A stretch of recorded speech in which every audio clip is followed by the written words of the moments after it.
Uma pessoa acorda, abre os olhos, olha para o teto e, antes mesmo de colocar os pés no chão, já sente o peso de uma vida inteira sobre os ombros. A lombar pesa e ela não está presa em lugar nenhum. Não há correntes nos seus pulsos.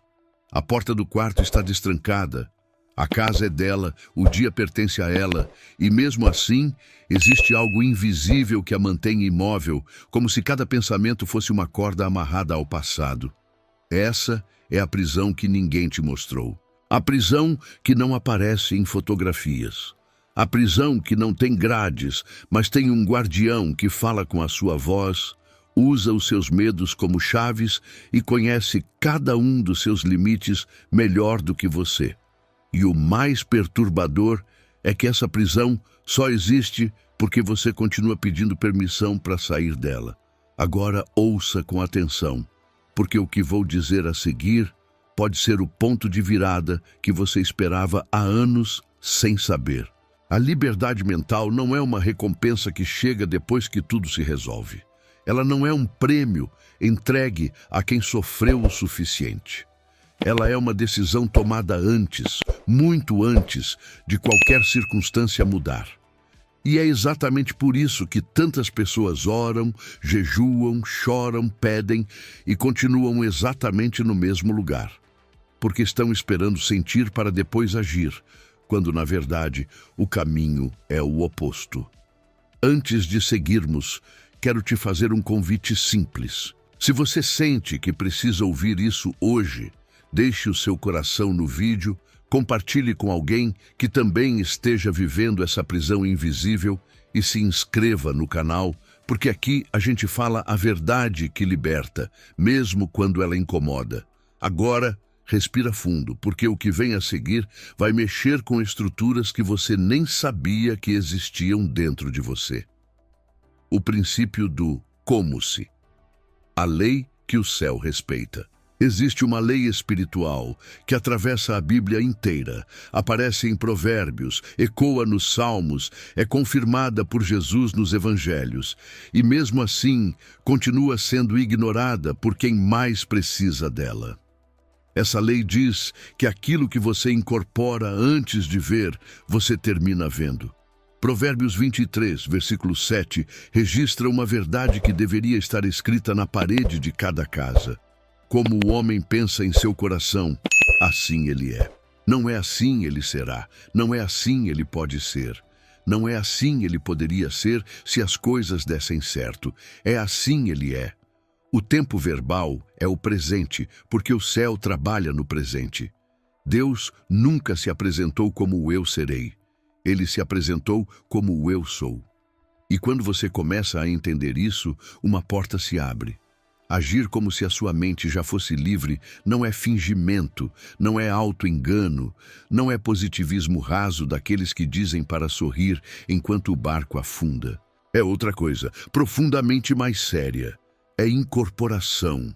É assumir uma postura antes que a emoção autorize, antes que as circunstâncias confirmem, antes que alguém bata palmas. A diferença entre fingir e incorporar está no lugar de onde a ação nasce. Quem finge, atua para os outros verem. Quem incorpora, se comporta daquela forma mesmo quando está completamente sozinho dentro de casa, no escuro, sem ninguém assistindo. E é justamente nesse momento, quando você age livre, sem plateia, que o céu percebe o movimento e começa a responder. Porque Deus não responde à performance. Deus responde à postura. E a postura é aquilo que você é quando ninguém está olhando, quando ninguém vai aplaudir, quando ninguém vai nem saber. Essa é a lei que o céu respeita, e ela está disponível para você neste exato momento, antes mesmo de você terminar de assistir este vídeo. O que acontece no cérebro quando você decide ser livre? O que vou dizer agora precisa ser ouvido com a mente aberta, porque junta duas coisas que o mundo moderno insiste em separar: a ciência e a fé. Estudos sérios de neurociência mostram que o cérebro humano não distingue com precisão entre uma experiência intensamente imaginada e uma experiência realmente vivida. Isso significa que quando você assume com convicção uma postura mental de liberdade, o seu cérebro começa a reorganizar conexões neurais reais, físicas, mensuráveis. Profissionais que estudam a linguagem e a saúde mental há décadas, como Lair Ribeiro, vêm falando sobre isso há muito tempo, e a mensagem é consistente. As palavras que você repete para si mesmo não são apenas som. Elas são instruções bioquímicas. Elas moldam a sua química interna, ajustam os seus hormônios, redesenham o seu sistema nervoso. Agora repare como isso conversa de maneira impressionante com Romanos 12, versículo 2. O texto fala em ser transformado pela renovação da mente. Transformado é uma palavra forte. No grego original, ela carrega a ideia de metamorfose, o mesmo processo que uma lagarta passa para virar borboleta. Ou seja, a renovação da mente não é uma frase bonita. É um evento biológico e espiritual acontecendo ao mesmo tempo dentro de você, quando você decide pensar, falar e agir como alguém livre. O corpo escuta, o cérebro obedece, o espírito se alinha e o que parecia impossível na terça-feira começa a parecer natural na quinta. Não porque o mundo mudou, mas porque você se tornou alguém capaz de habitar um mundo diferente. E quando uma pessoa se torna diferente por dentro, ela atrai, inevitavelmente, uma realidade diferente por fora. Essa é a engrenagem escondida que move tudo. Essa é a porta que se abre no exato segundo em que você decide, sem pedir permissão a ninguém, que a sua mente, a partir de hoje, é um lugar livre. O silêncio de Deus não é ausência, é expectativa. Tem uma pergunta que provavelmente já atravessou a sua cabeça em noites difíceis. Por que Deus parece tão silencioso quando eu mais preciso? Por que eu oro, choro, peço e sinto o céu como se fosse de bronze? Essa dor é real e merece uma resposta honesta, não uma resposta pronta daquelas que só servem para calar quem está sofrendo. A verdade, dura e libertadora ao mesmo tempo, é que muitas vezes o silêncio de Deus não é ausência, é expectativa. Ele está esperando. Esperando não porque é cruel, mas porque Ele já colocou nas suas mãos aquilo que você está pedindo para Ele fazer no seu lugar. E enquanto você espera que Ele faça, Ele espera que você se mova. E os dois ficam parados, olhando um para o outro, num impasse que só termina quando alguém dá o primeiro passo. E esse alguém, quase sempre, precisa ser você. Filipenses 4, versículo 13, tem sido repetida em camisetas, tatuagens, paredes de academia e posts de rede social, a ponto de virar quase um clichê. Posso todas as coisas naquele que me fortalece. Mas leia de novo, devagar, porque tem uma palavra escondida ali que muda tudo. A palavra posso. Não vou poder, não poderei, não um dia poderei. Posso. Presente do indicativo. Capacidade ativa, disponível agora. O versículo não é uma promessa sobre o futuro. É um contrato para o presente. E o contrato funciona assim. Você age com a força que tem, mesmo que ela pareça pouca, e Deus acrescenta a força que falta. Mas se você não age, não há nada para Ele acrescentar. A matemática do céu é estranha para quem vê de fora. Ela multiplica zero por infinito e ainda dá zero. Só começa a dar algo quando você coloca um número, qualquer passo, qualquer ação, por menor que seja. E a partir do momento que você se move, o silêncio se rompe, porque Deus nunca esteve em silêncio de verdade. Ele estava esperando a sua voz, o seu passo, o seu sim. A dobra do tempo, como o futuro começa a obedecer o presente. Existe um conceito que poucos compreendem, e quem compreende raramente consegue explicar em palavras simples. Vou tentar. Imagine um agricultor que planta durante a seca. Tecnicamente, ele está cometendo uma loucura. O chão está rachado, não há previsão de chuva. Os vizinhos riem, a lógica dos números diz que ele vai perder as sementes. Mas ele planta. Por quê? Porque ele aprendeu, depois de muitas colheitas, que a terra responde à intenção de quem ainda não desistiu. E quando ele planta na seca, ele não está ignorando a realidade. Ele está antecipando uma realidade que ainda vai chegar. Essa é a dobra do tempo. Um ato presente que começa a convocar o futuro a obedecer. E o futuro, que parecia senhor da situação, descobre que tem um chefe novo, a sua postura de hoje. Isaías 43, versículo 19, é um dos textos mais subestimados da Bíblia inteira. Eis que faço coisa nova, agora sairá à luz. Olha a palavra que aparece no meio dessa frase, agora. Não amanhã, não quando você estiver pronto, não quando as condições forem favoráveis, não quando passar essa fase. Agora. Deus está o tempo todo fazendo coisa nova. E o problema é que quase ninguém está vivendo no agora. A maioria está vivendo no ainda não, no quando, no assim que, no logo que, no um dia. E nesses tempos verbais, o milagre não consegue aterrissar, porque ele só pousa em pistas construídas no presente. Quando você começa a se comportar hoje como alguém cuja mente já é livre, você cria essa pista. Você abre espaço para que o céu desça com aquilo que ele já havia preparado. E o futuro, que parecia estar escrito contra você, descobre que foi reescrito enquanto você dormia, porque no dia anterior você tomou uma decisão sem consultar o medo. Essa é a dobra. Essa é a física escondida da fé. O erro fatal de quem espera sentir para depois agir. Agora chegou o momento mais desconfortável deste vídeo e eu preciso ser direto com você, porque o contrário seria uma forma educada de te manter preso. O maior erro que uma pessoa pode cometer na caminhada espiritual é esperar sentir para depois agir. Esse erro é fatal, e ele é fatal porque parece certo, parece humilde, parece espiritual, parece sábio esperar o sentimento chegar, como se o sentimento fosse o semáforo verde do céu.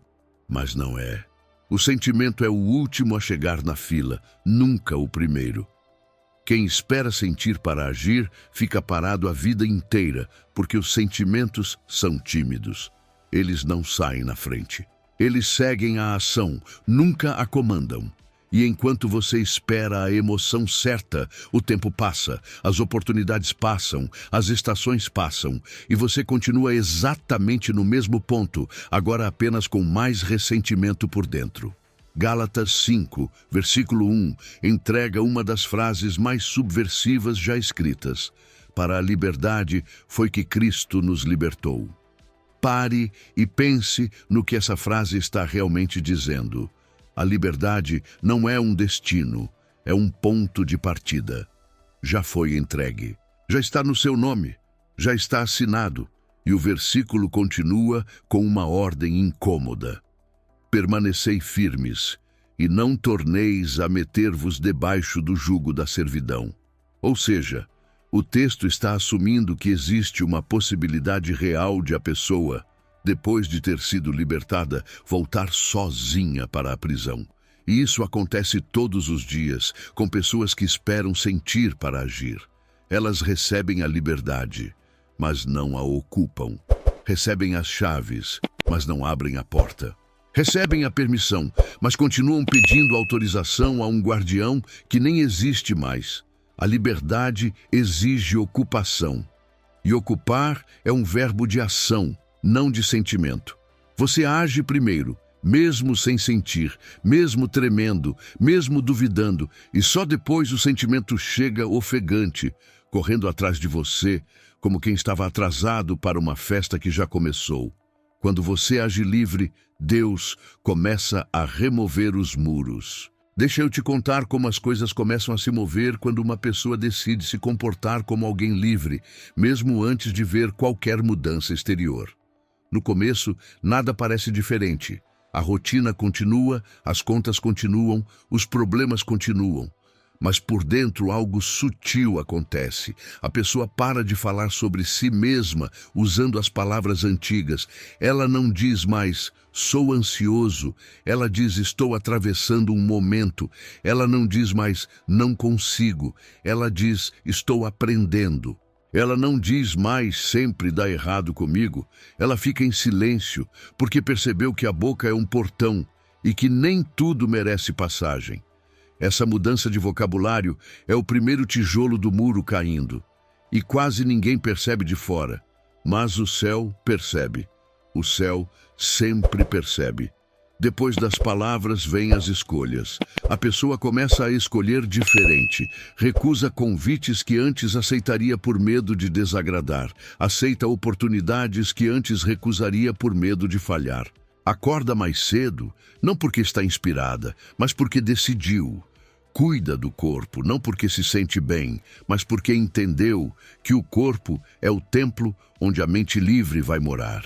E então, num determinado momento, começam a acontecer coisas que não têm explicação natural. Portas que estavam fechadas há anos se abrem.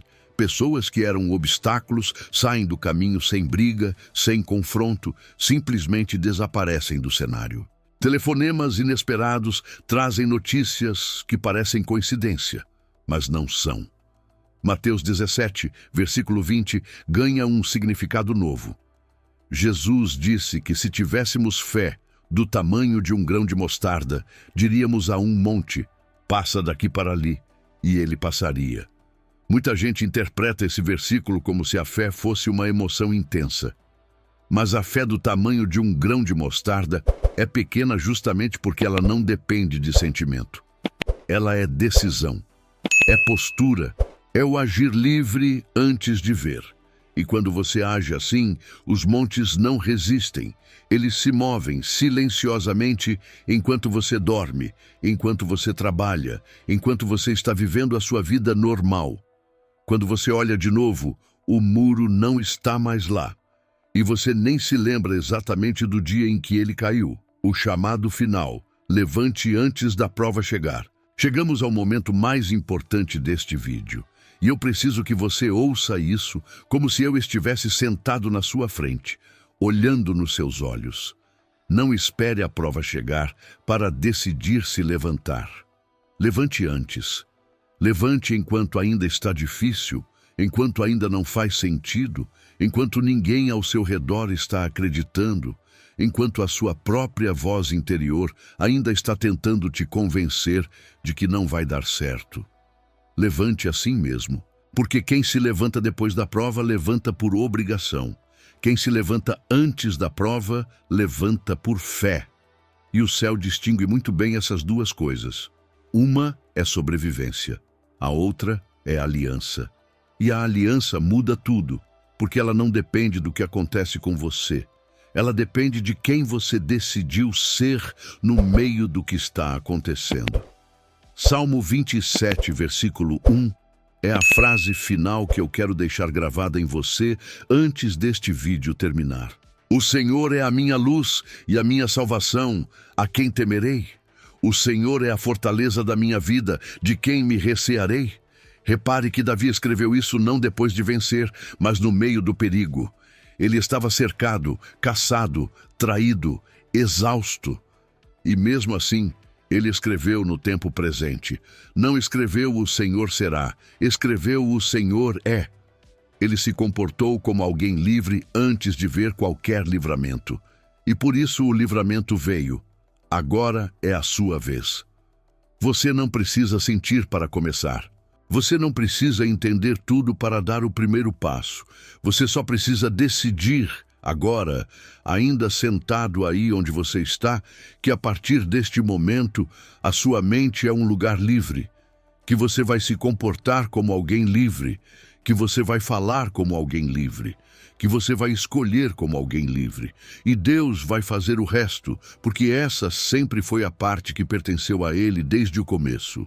Se este vídeo tocou alguma coisa dentro de você, deixa o seu coração aqui, compartilha com quem precisa ouvir essa mensagem hoje e se inscreve no canal porque a gente continua essa caminhada juntos, um vídeo de cada vez, Uma verdade de cada vez, uma liberdade de cada vez. O primeiro passo é agora. Não depois. Agora.